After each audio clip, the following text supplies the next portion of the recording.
ఫుట్పాత్ల ఎక్కడున్నాయి అసలు కనిపిస్తే చూడాలనుంది అని విజయవాడ వాసులు అంటున్నారు. ఎందుకంటే పాదచారుల బాటలు ఎక్కడికక్కడ ఆక్రమణలకు గురయ్యాయి. వాణిజ్య ప్రాంతాల్లో అయితే దుకాణాలు, వాహనాల పార్కింగ్ ఫుట్పాత్ పైనే ఉంటున్నాయి. నడిచేందుకు దారే కరవైంది. దీంతో ప్రమాదాలు భారీ సంఖ్యలో జరుగుతున్నాయి.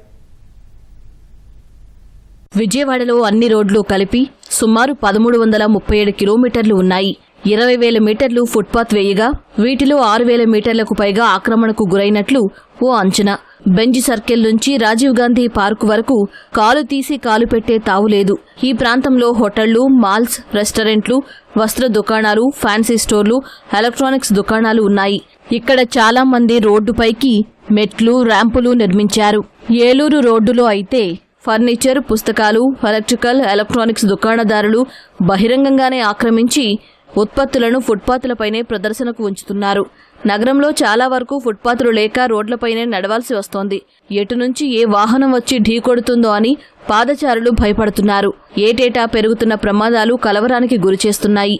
ఎంతో మంది తల్లులు తమ బిడ్డలను కోల్పోతున్నారు. నగరాల్లో ఈ ఫుట్పాత్లని ఆక్యుపై చేసేయడం, నడిచి రోడ్డు క్రాస్ చేసే వాళ్ళకి కానీ ఫుట్పాత్ల మీద వెళ్లాలనుకున్నటువంటి వాళ్ళకి అవకాశం లేకుండా తిరిగి వాళ్ళు రోడ్డు మించి నడిచి వెళ్లేటువంటి పరిస్థితులు ఏర్పడ్డాయి. ఆ పరిస్థితులు లేకోకుండా మనకి ఆ కార్పొరేషన్ వాళ్ళు ఆ ఫుట్పాత్లను ఫ్రీగా ఉంచితే నడిచి వెళ్లేటువంటి జనానికి బాగుంటుంది. మనకి ప్రమాదాలు కూడా చాలా వరకు తగ్గుతాయి. రకరకాలైనటువంటి అమ్మకందారులు వీళ్ళు ఆ ఫుట్పాత్లను ఆక్యుపై చేయడం, ఈ పోలీసు వారు, మున్సిపల్ శాఖ వారు దాని మీద దృష్టి సారించి ఆ ప్రమాదాల నివారణకి కృషి చేయాలి.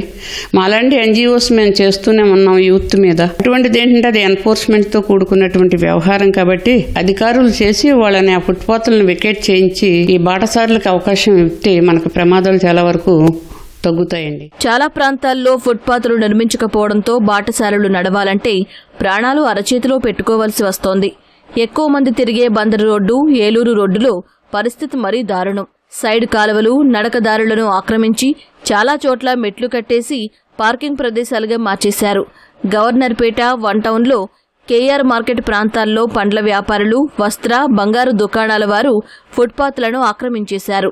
ఈ స్థలాన్ని వ్యాపార అవసరాలకు వినియోగిస్తున్నారు. ఫుట్పాత్ల మీద ఎవరంటే వాళ్ళు ఈ టిఫిన్ కొట్లు పెట్టడం గానీ, ఈ నూడిల్స్ బండ్లు పెట్టడం గానీ దానివల్ల ట్రాఫిక్ తీవ్ర ఇబ్బంది అయిపోతుంది. దాంతో జనాలు ఫుట్పాత్ మీద నడవాల్సింది పోయి మధ్య రోడ్లలో నడవడం, పిల్లలు ఈ సైకిల్ రావడం, యాక్సిడెంట్లు జరగడానికి కారణంగా మారుతుంది.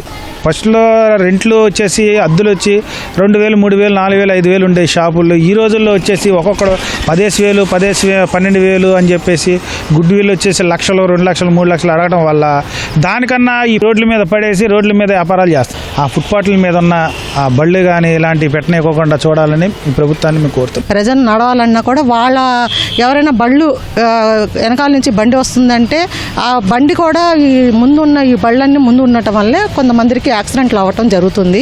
వీళ్ళు ఇప్పుడున్న గవర్నమెంట్ మనకి ఒక మంచి సూచనగా ఇప్పుడు ఒక బండి తోపుడు బండి అంటే పెట్టేసి ఆ బండి మళ్ళీ ఇంటికి తీసుకెళ్ళిపోయేలాగా ఒక కాంక్షన్ పెడితే బాగుంటుంది. అక్కడ మళ్ళీ పెట్టకుండా మళ్ళీ అక్కడ వ్యాపారం చేసుకొని మళ్ళీ ఆ బండి మనకి ఇంటికి తీసుకెళ్లేలాగా ఉండేలాగా చూసుకుంటే ఒక గవర్నమెంట్కి మేము విజ్ఞప్తి చేస్తున్నామండి. పాదచారులు సురక్షితంగా నడిచేందుకు ఫుట్పాత్లు అత్యవసరం. ఈ దిశగా నగరపాలక సంస్థ అధికారులు, పోలీసులు చర్యలు చేపట్టాలని విజయవాడ వాసులు కోరుతున్నారు.